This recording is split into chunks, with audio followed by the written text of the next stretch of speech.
everyone, and thanks for joining us. Today we're joined by Duncan Holzhall, performing arts producer and author of the new book, Voices of Tomorrow's Songs, a new vision statement for American opera according to its next generation of leaders. So tell us a little bit about your new book and what it covers. So the new book is as you said, it's a vision statement for the future of American opera, and it comprises a lot of interviews with a lot of young people in all aspects of the opera business. So I interview not only singers, orchestral musicians, administrators, stage managers, composers, librettists, and I even interview some older people asking them how they've seen the opera industry change over their careers to see if there's going to be a similar pattern of change with this new young blood. During COVID-19, everyone's plans were completely shot.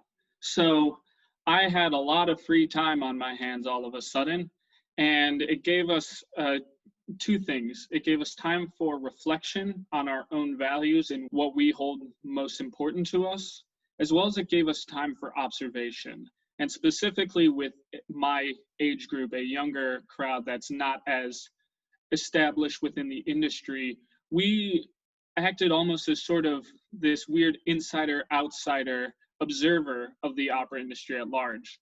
And during the pandemic, we got to see these companies' responses toward how they were going to adapt to a virtual setting, as well as then with the rejuvenation of the civil rights movement, we got to see how companies were reacting to that.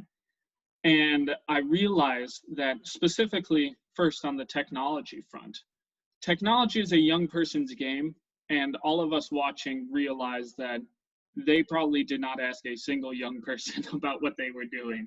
It dawned on me that a lot of young people were just not having their voice heard. And it's understandable. We're seen as unestablished in the industry.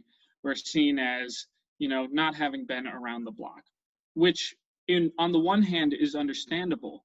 But on the other hand, when you're in an industry that's constantly wrestling with how do we get a younger audience, how do we rejuvenate our audience, you have to consult the young people themselves in order to gauge their values, their interests, the reasons that they go and participate in these cultural events. And that's something that we saw not happening. And with the pandemic and everything, we saw this increased access through virtualization. I've had informal conversations about opera with a lot of my peers. And I started to realize that, we're echoing a lot of the same sentiments, and sentiments that can be codified and presented as a holistic vision statement with tangible changes that can be made. And ultimately, it's while everything was up in the air, gave us time to restructure the foundation in a more just, more equitable, and more sustainable way. The interview process, it started off very informally. I just was recording these things on my tablet. And one of the most inspiring conversations, I have three that I'd like to mention. The first one that I ever conducted was with Isaiah, who you'll find out in the book. When you read our conversation about opera, it is at times irreverent, it is at times gut-bustingly hilarious. But what I ultimately realized was, this is how a lot of people interact with and talk about opera.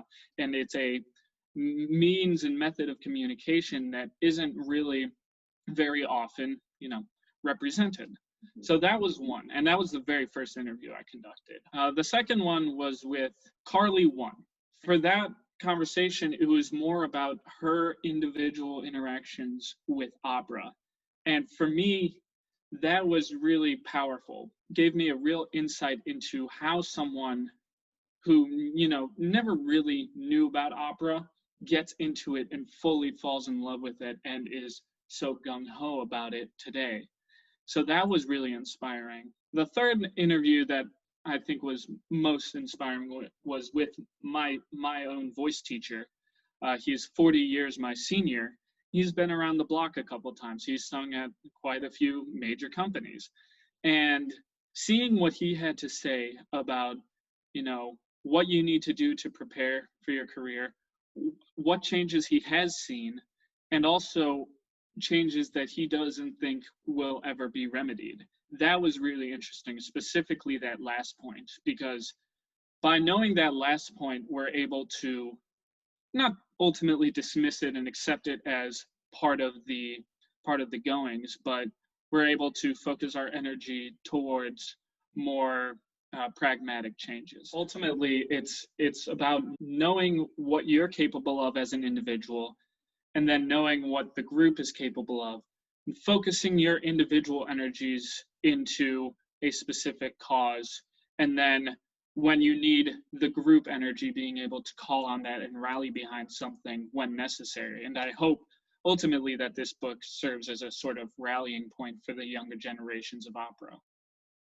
It was a condensation of the last chapter of the book. So if you read the opera innovation piece, it's something of a spoiler, but ultimately it's a list of tangible changes that can be made for the opera industry. In the book, it was originally structured as 3 points.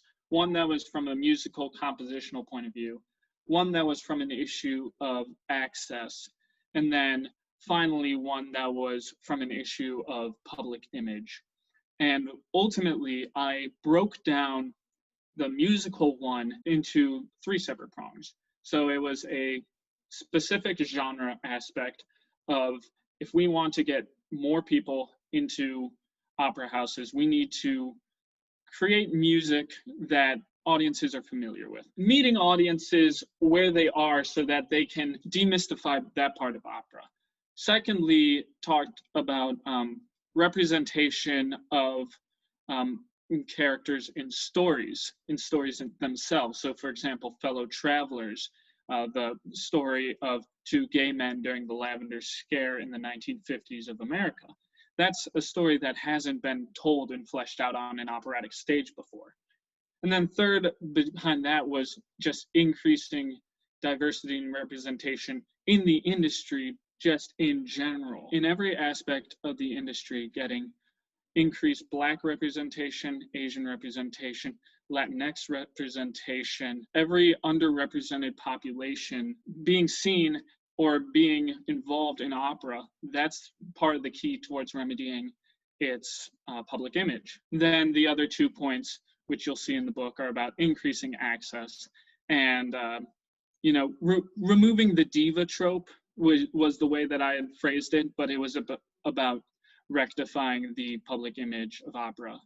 By breaking it down into further steps and being able to focus your energy and intention towards each individual step, it makes it a lot simpler. The book, for a lot of reasons, has kind of given me my own personal mission along the way of, in codifying that, in writing that, in publishing that, I really kind of realized what part of my purpose was.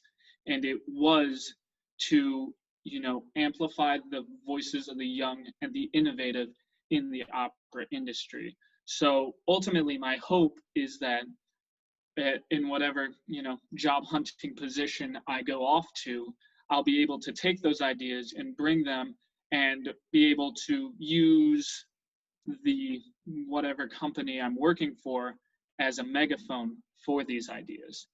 But in the meantime, I'm working on a few other collaborations. As you mentioned, the Opera Innovation collaboration. I'm in talks with the folks over at Ossia Op Culture. Please check them out.